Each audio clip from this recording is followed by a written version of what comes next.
কেন বারবার ভূমিকম্প হচ্ছে?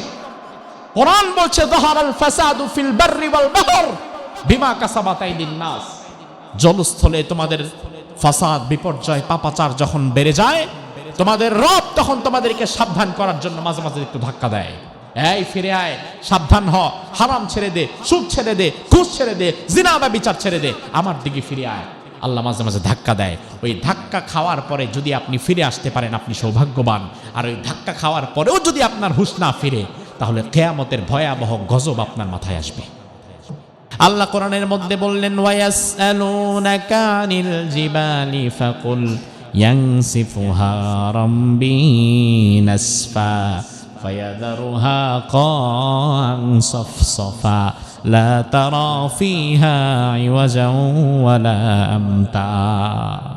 ও নবী, দুনিয়ার মানুষ আপনাকে জিজ্ঞেস করে পাহাড়গুলোর কি হবে?